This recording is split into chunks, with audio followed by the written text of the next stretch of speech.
Hello friends, good morning, Radhe Radhe and welcome back to my channel रकौशला जीत का।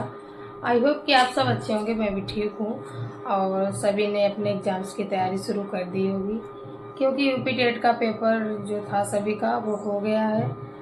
UP TET के पेपर के बाद अब सभी लोगों को पता है कि हाँ, शिक्षक भर्ती आने वाली है। पीआईटी में भी आएगी, जूनियर में भी आएगी और टीजीटी पीजीटी की तो अभी जल्दी ही आएगी। तो फ्रेंड्स, टीजीटी पीजीटी के लिए बोला गया है कि जुलाई के लास्ट वीक, मतलब हो सकता है कि ये लोग जुलाई में ही नोटिफिकेशन दे दें और नहीं तो अगस्त के शुरुआती मतलब फर्स्ट वीक में तो नोटिफिकेशन आ ही जाएगा। तो अभी से ही तैयारी शुरू करनी होगी। पता नहीं कि कब ये लोग एग्ज़ाम करा दें, कुछ अभी पता नहीं है, क्योंकि 2022 में जो टीजीटी के फॉर्म फिल हुए थे उनका तो एग्ज़ाम अभी जून में कराया था और एग्ज़ाम जून में कराया, इतनी जल्दी रिजल्ट भी दे दिया। वो तो आप लोगों को पता है कि किस तरह से रिजल्ट दिया गया है और क्या हुआ है। बिल्कुल पूरी तरह से ऐसा लग रहा है कि धांधली हुई है। पता ही नहीं चल रहा कि कितने नंबर वालों का सिलेक्शन हुआ है और कितने वालों का नहीं हुआ है। वो भी अभी मतलब सिलेक्ट क्या हुए हैं, शॉर्ट लिस्ट ही हुए हैं। अभी उनका भी नहीं पता है कि कौन सिलेक्ट होगा कौन नहीं सिलेक्ट होगा। तो फ्रेंड्स, आप लोगों को बता दें कि जो लोग मुझसे पहले से जुड़े हैं वो सभी मुझे जानते हैं। जो लोग मुझे नहीं जानते हैं उन लोगों को मैं बता दूं कि मेरा नाम पूजा है और मैं यूपी के शाहजहाँपुर डिस्ट्रिक्ट से हूँ और मैं टीचिंग एग्ज़ाम्स की तैयारी करती हूँ। तो फ्रेंड्स, आप लोगों को बताएं कि 2021 में मेरा बीएड कंप्लीट हुआ था और उसके तुरंत बाद ही यूपी टेट भी आया था। यूपी टेट 2021 में ही आया था और 2021 के बाद वो ये पेपर हुआ था, फिर कैंसिल हो गया था। दोबारा 2022 में यूपी टेट का पेपर हुआ था। तो मैंने यूपी टेट का पेपर तुरंत ही 2022 में दिया था। तो मेरा प्राइमरी और जूनियर दोनों क्वालिफाई हैं और इस बार भी मैंने जूनियर का डाला था, क्योंकि उस बार मतलब 90 नंबर थे। क्वालिफाई तो थे, वैसे तो हम ओबीसी में आते हैं, ओबीसी तो 82 पर ही क्वालिफाई हैं। मेरे 90 नंबर थे उसमें जूनियर में, तो मैंने इस बार भी डाल दिया था और इस बार तो मतलब 100+ नंबर बन रहे हैं। तो क्वालिफाई तो पहले से था लेकिन डाल दिया था। और 2022 में जो टीजीटी की भर्ती आई थी तब मैंने फॉर्म फिल किया था। वो मेरा फर्स्ट अटेम्प्ट था टीचिंग एग्ज़ाम्स का। लेकिन पहली बार मतलब ऐसा हुआ कि हाँ, 4 साल बाद एग्ज़ाम कराया गया। इतनी मेहनत की थी, क्योंकि बीएड के बाद फर्स्ट वैकेंसी मिली थी कि हाँ टीजीटी की है। तो मतलब और सुपर टेट वगैरह कुछ आया नहीं था और अब तो बीएड वालों को प्राइमरी से बाहर कर दिया गया है। कह रहे हैं कि बीएड वाले प्राइमरी के टीचर नहीं बनेंगे। तो टीजीटी की वैकेंसी आई थी तो उसमें मैंने फॉर्म फिल किया था। फिर तैयारी बहुत अच्छे से की थी, लेकिन एग्ज़ाम 4-5 बार डेट आई और एग्ज़ाम नहीं कराया गया। अभी एग्ज़ाम ये जून में हुआ, जून में एग्ज़ाम हुआ और इतनी जल्दी रिजल्ट दे दिया गया। ना तो इसमें मतलब इसकी कट ऑफ जारी की गई और ना ही फाइनल आंसर की आई। डायरेक्ट बच्चों को शॉर्ट लिस्ट कर दिया गया है। तो इसी वजह से जिसके मतलब ज़्यादा नंबर हैं, 125 में से 120, 120 और 122 वालों का भी नहीं हुआ है किसी किसी सब्जेक्ट में।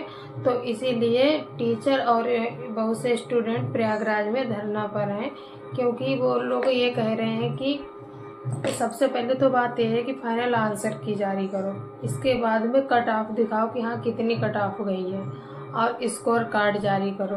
क्योंकि तो ये बताइए कि ऐसे तो किसी को कुछ पता ही नहीं चलता है कि किस हिसाब से मतलब बच्चों को सिलेक्ट किया जाता है। जो मेहनत करते हैं वो रह जाते हैं और जो मतलब मेहनत भी नहीं करते हैं, भाई जिसके पास पैसा है, आप लोग समझ रहे हैं कि लेन देन कर लेते हैं और वो सिलेक्शन पा जाते हैं। तो फ्रेंड्स, आप लोगों को नहीं लगता है कि हाँ स्कोर कार्ड जारी किया जाए? अगर लगता है कट ऑफ और स्कोर कार्ड जारी किया जाए तो लगता है आप लोगों को, तो कमेंट में ज़रूर बताना। मुझे तो यही लगता है कि भाई कट ऑफ और स्कोर कार्ड ज़रूर जारी किया जाए। तो इससे ये तो है कि हाँ सभी को पता चलेगा कि हाँ मेरा स्कोर कितना है और क्यों नहीं मेरा सिलेक्शन हुआ है। तो फ्रेंड्स, बताते हैं आप लोगों को कि मेरा सब्जेक्ट होम साइंस था और होम साइंस की मतलब इतनी ज़्यादा कट ऑफ भी नहीं गई है, क्योंकि पेपर ज़्यादा इजी नहीं था, पेपर टफ था। और जो सब्जेक्ट मतलब हिंदी की कट ऑफ बहुत ही हाई गई है और संस्कृत की भी बहुत ज़्यादा हाई गई है। और तो होम साइंस की कट ऑफ इतनी ज़्यादा हाई नहीं गई है। फिर भी मैं बता दूं कि मेरे कितने नंबर थे। मेरे 97 क्वेश्चन सही हो रहे थे और बताया जा रहा है कि 99 वाले, कोई कह रहा है कि 99 वालों का हुआ है और कोई कह रहा है कि मेरे 105 हैं फिर भी नहीं हुआ है। तो अभी कुछ पता ही नहीं है कि कितने नंबर वालों का हुआ है और या नहीं हुआ है। तो फ्रेंड, मतलब लग तो ऐसा रहा है कि इतनी मेहनत करने के बाद भी अगर सिलेक्शन नहीं होता है तो बहुत ही ज़्यादा दिक्कत होती है, बहुत ही मन दुखी होता है। लेकिन क्या कर सकते हैं भाई, तैयारी तो करनी ही है। और इसीलिए अब जो न्यू वैकेंसी आ रही है, अगर हम तैयारी नहीं करेंगे और बीच में ही तैयारी छोड़ देंगे तो मन भी नहीं लगेगा पढ़ने में। तो इसीलिए अब फिर से मैंने अपनी तैयारी शुरू कर दी है, टीजीटी पीजीटी, क्योंकि अब टीजीटी और पीजीटी दोनों में मेरा फॉर्म फिल हो जाएगा। 2022 में ओनली टीजीटी में हुआ था, तब मैंने एमए नहीं किया था। अब मेरा एमए भी हो गया है, एमए प्लस बीएड। तो इस बार कह रहे हैं कि पीजीटी में एमए प्लस बीएड लिया जाएगा। तो हम टीजीटी और पीजीटी की तैयारी करेंगे। तो फ्रेंड्स, आप लोगों को बता दें कि हमने टीजीटी और पीजीटी की तैयारी कैसे की थी और कहाँ से की थी।